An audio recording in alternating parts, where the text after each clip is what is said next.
منور صبح کر لے اور روشن شام کرتا چل، تو اپنی آخرت کے واسطے کچھ کام کرتا چل، بھلا اس چند دن کی زندگی کا کیا ٹھکانہ ہے، اگر کچھ ہو سکے تو خدمت اسلام کرتا چل۔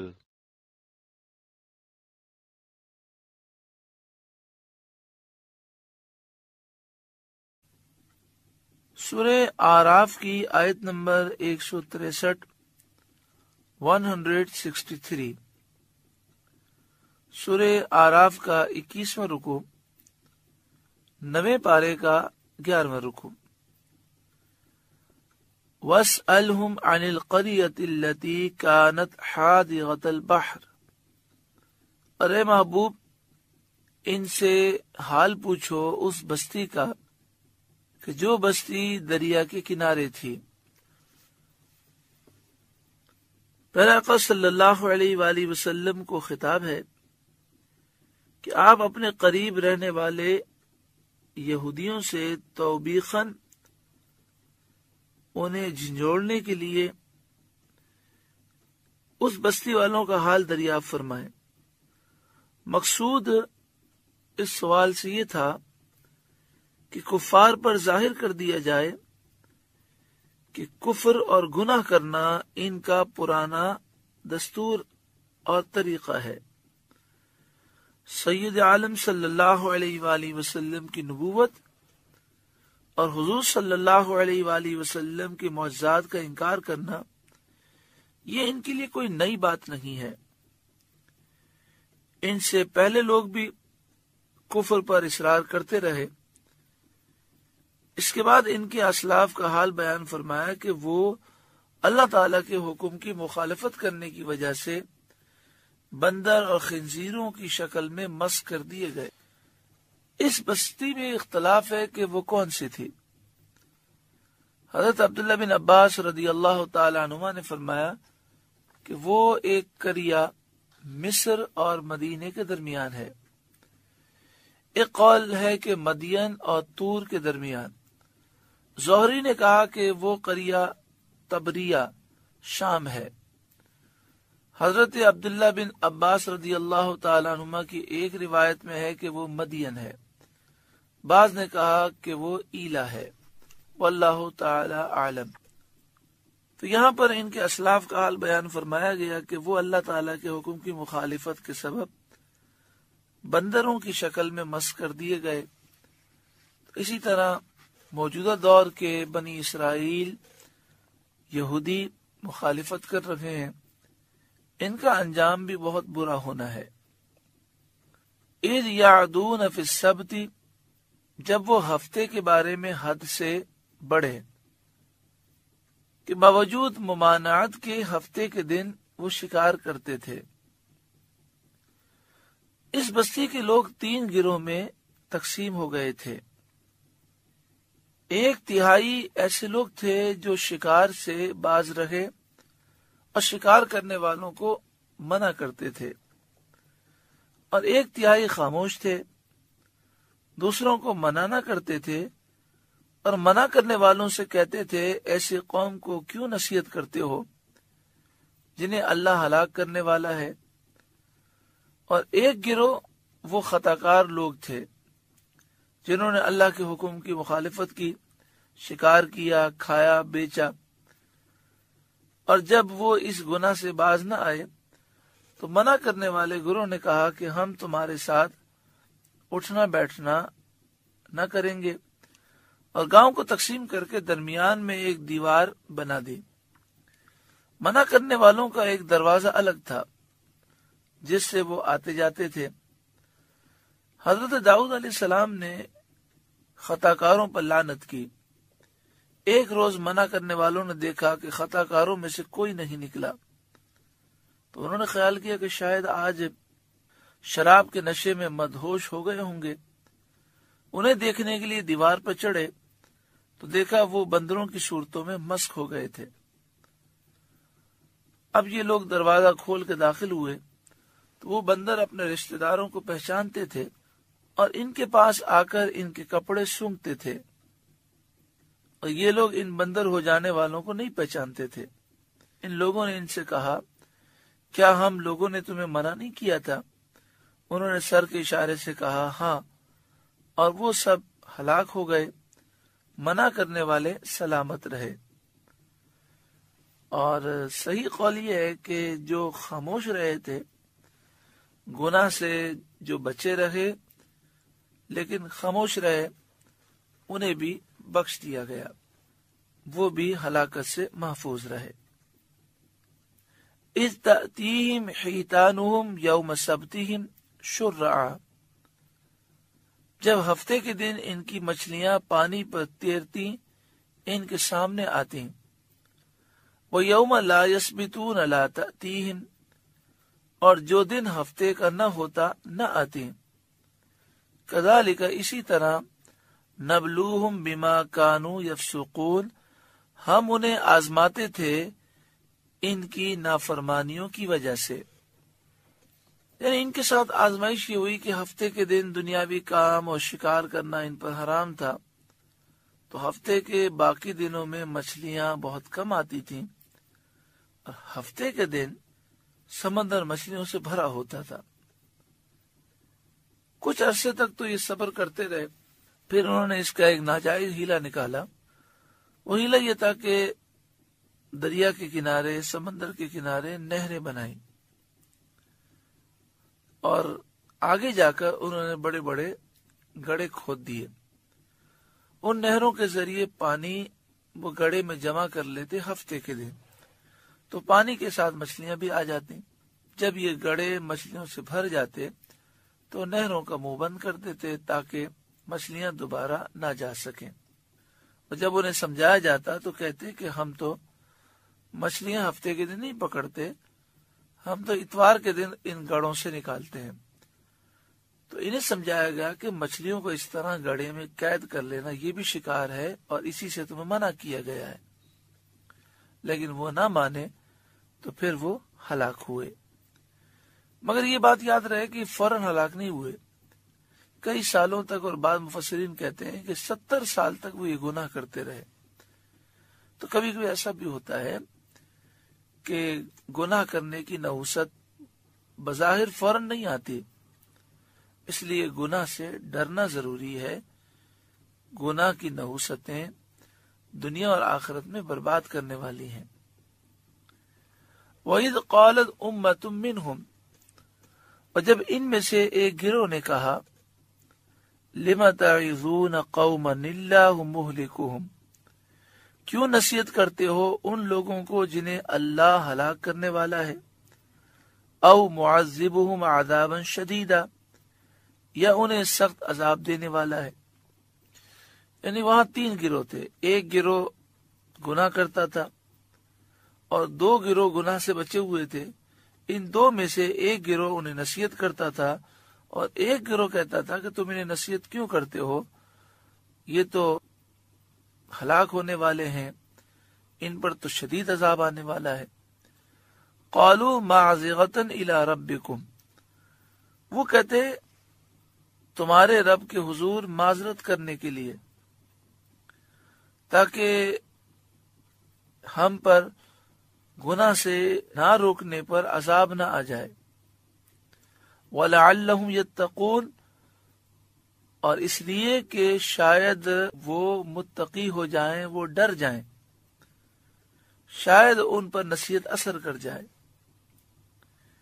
فَلَمَّا نَسُوا مَا ذُكِّرُوا بِهِ، پھر جب وہ بھلا بیٹھے جو نصیحت انہیں ہوئی تھی، أَنْجَيْنَا الَّذِينَ يَنْهَوْنَ عَنِ السُّوءِ، ہم نے بچا لیے وہ جو برائی سے منع کرتے تھے، وَأَخَذْنَا الَّذِينَ ظَلَمُوا بِعَذَابٍ بَئِيسٍ بِمَا كَانُوا يَفْسُقُونَ، اور ظالموں کو برے عذاب میں پکڑا بدلہ ان کی نافرمانی کا۔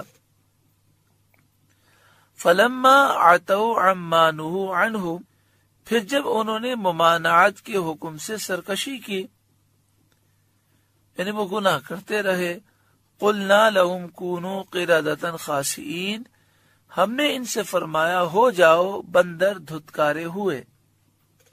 وہ بندر ہو گئے اور 3 روز اسی حال میں مبتلا رہ کر ہلاک ہو گئے۔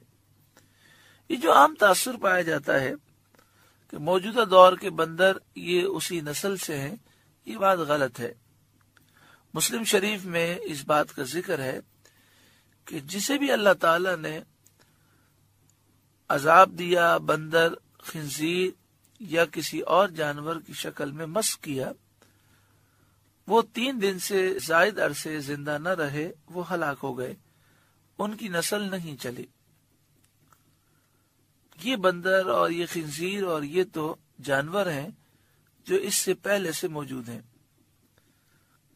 وَإِذْ تَأَذَّنَ رَبُّكَ، اور یاد کرو جب تمہارے رب نے حکم سنا دیا، لَيَبْعَثَنَّ عَلَيْهِمْ إِلَى يَوْمِ الْقِيَامَةِ مَنْ يَسُومُهُمْ سُوءَ الْعَذَابِ، کہ ضرور قیامت کے دن تک ان پر ایسے کو بھیجتا رہوں گا جو انہیں بری مار چکھائے، سخت عذاب دے۔ یعنی ان یہودیوں پر اللہ تعالیٰ ایسے لوگ مسلط فرمائے گا جو انہیں سخت تکلیف دیں گے۔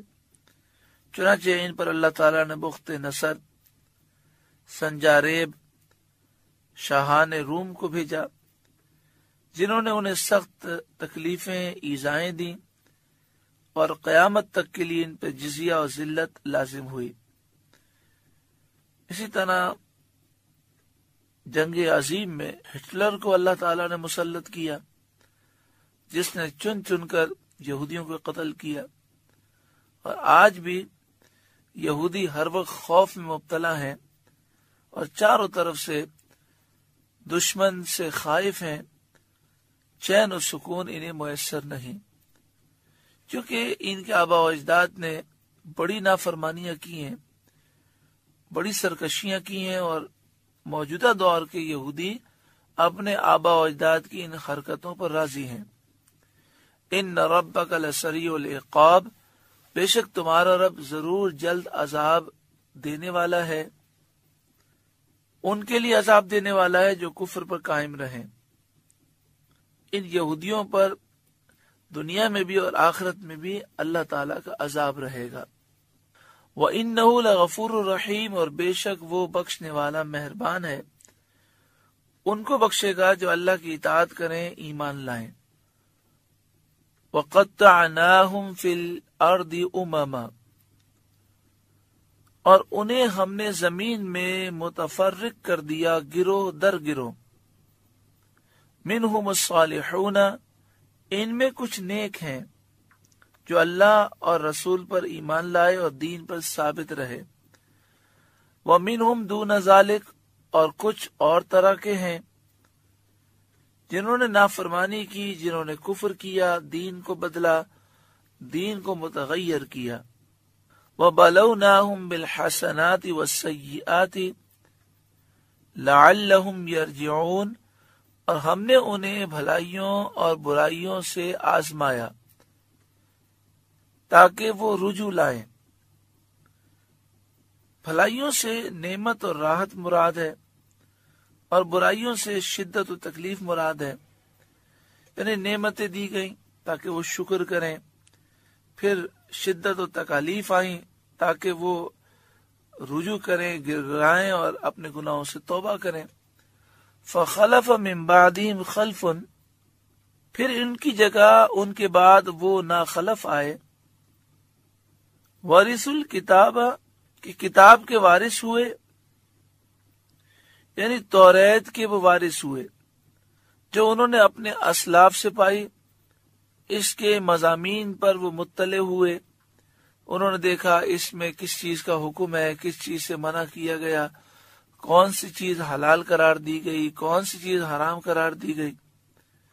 اور تفسیر مدارک میں ہے یہ وہ لوگ ہیں جو رسول کریم صلی اللہ علیہ وآلہ وسلم کے زمانے میں تھے۔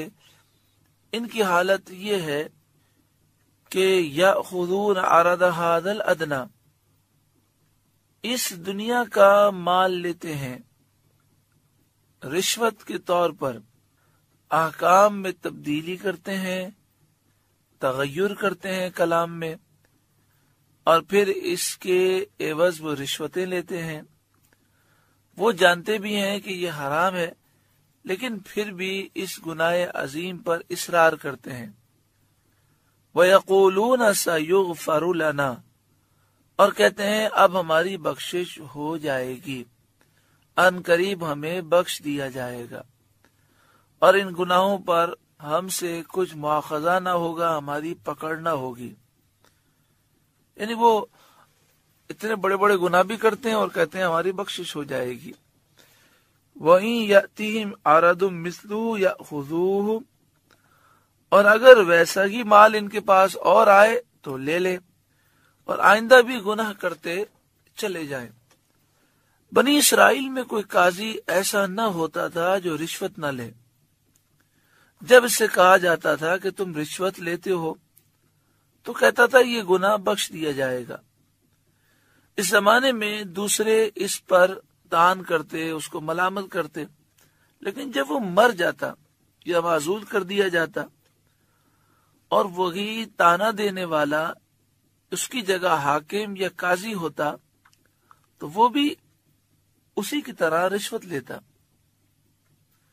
الم یؤخذ علیہم میثاق الکتاب اللہ یقولوا علی اللہ الا الحق، کیا ان پر کتاب میں عہد نہ لیا گیا کہ اللہ کی طرف نسبت نہ کریں مگر حق؟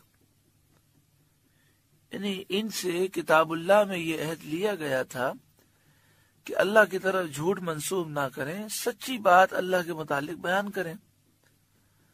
وَدَرَسُوا مَا فِيهِ، اور انہوں نے اسے پڑھا، لیکن اس کے باوجود انہوں نے اس کے خلاف کیا۔ توریت میں گناہ پر اصرار کرنے والوں کے لیے مغفرت کا وعدہ نہ تھا، تو ان کا گناہ کرنا، توبہ نہ کرنا اور پھر یہ کہنا کہ ہماری پکڑ نہ ہوگی، یہ اللہ پر جھوٹ ہے۔ وَالدَّارُ الْآخِرَةُ خَيْرٌ لِلَّذِينَ يَتَّقُونَ، اور بے شک آخرت کا گھر پرہیزگاروں کے لیے بہت بہتر ہے، جو اللہ کے عذاب سے ڈریں، رشوت اور حرام سے بچیں، اللہ کی فرمانبرداری کریں، ان کے لیے آخرت میں اعلیٰ مقام ہے۔ افلا تعقلون، تو کیا تمہیں عقل نہیں؟ والذین یمسکون بالکتاب، اور وہ جو کتاب کو مضبوط تھامتے ہیں، وَأَقَامُوا الصَّلَاةَ، اور نماز قائم رکھتے ہیں، اِنَّا لَا نُضِيعُ أَجْرَ الْمُصْلِحِينَ، بے شک ہم نیک لوگوں کے اجر کو ضائع نہیں کریں گے۔ یعنی جو کتاب اللہ کے مطابق عمل کرتے ہیں اور اس کے تمام احکام کو مانتے ہیں، اس میں تغیر اور تبدیلی جائز نہیں سمجھتے، ان کے بارے میں یہ بیان کیا گیا کہ یہ نیک لوگ ہیں اور ان کے اجر کو اللہ تعالی ضائع نہیں فرمائے گا۔ یہ آیت اہل کتاب میں سے حضرت عبداللہ بن سلام وغیرہ ایسے لوگوں کے بارے میں نازل ہوئی جنہوں نے آسمانی کتابوں کا اتباع کیا، اس کی تحریف نہ کی، اس کے مضامین کو نہ چھپایا، اور اس کتاب کی اتباع کی بدولت انہیں قرآن پاک پر ایمان نصیب ہوا۔ آگے شاید فرمایا وَإِذْ نَتَقْنَا الْجَبَلَ فَوْقَهُمْ كَأَنَّهُ ظُلَّةٌ، اور جب ہم نے پہاڑ ان پر اٹھایا گویا وہ سائبان ہے، جیسے کوئی چیز اوپر آتی ہے لوگوں پر سایہ کرتی ہے، اس طرح کوہ طور بنی اسرائیل پر سایہ فکن ہوا۔ وَظَنُّوا أَنَّهُ وَاقِعٌ بِهِمْ، اور سمجھے کہ وہ ان پر گر پڑے گا۔ خُذُوا مَا آتَيْنَاكُمْ بِقُوَّةٍ، ہم نے فرمایا پکڑو جو ہم نے تمہیں دیا، بقوہ، قوت سے پکڑو۔ وَاذْكُرُوا مَا فِيهِ لَعَلَّكُمْ تَتَّقُونَ، اور یاد کرو جو اس میں ہے تاکہ تم پرہیزگار ہو جاؤ۔ بنی اسرائیل نے ایک کتاب کا مطالبہ کیا اور ان کے مطالبے پر وہ کتاب دی گئی، تو انہوں نے توریت کے احکام دیکھے، انہیں مشکل لگے تو انہوں نے انکار کر دیا۔ تو حضرت جبریل علیہ السلام نے اللہ کے حکم سے ایک پہاڑ اور ایک روایت میں ہے کہ یہ کوہ طور ہی تھا جس کی مقدار ان کے لشکر کے برابر 1 فرسنگ طویل اور 1 فرسنگ عریض تھی. اٹھا کر صاحبان کی طرح ان کے سرداروں کے قریب کر دیا اور ان سے کہا گیا کہ احکام توریت قبول کرو ورنہ یہ تم پر گرا دیا جائے گا. پہاڑ کو سروں پر دیکھ کر سب کے سب سجدے میں گر گئے، مگر اس طرح کہ بایاں رخسار اور ابرو تو انہوں نے سجدے میں رکھ دیے اور داہنی آنکھ سے پہاڑ کو دیکھتے رہے کہ کہیں گر نہ پڑے. حضرت شت الافاضل مولانا نعیم الدین مراد آبادی علیہ رحمہ لکھتے ہیں چنانچہ اب تک یہودیوں کے سجدے کی یہی کیفیت ہے، یعنی جب وہ سجدہ کرتے ہیں تو الٹا رخسار زمین پہ رکھتے ہیں اور سیدھا رخسار یہ اوپر کی طرف رکھتے ہیں. تو یہاں فرمایا گیا کہ اس کتاب کو مضبوطی سے تھامو اور جو کچھ اس میں لکھا ہے اسے یاد کرو تاکہ تمہیں پرہیزگاری ملے.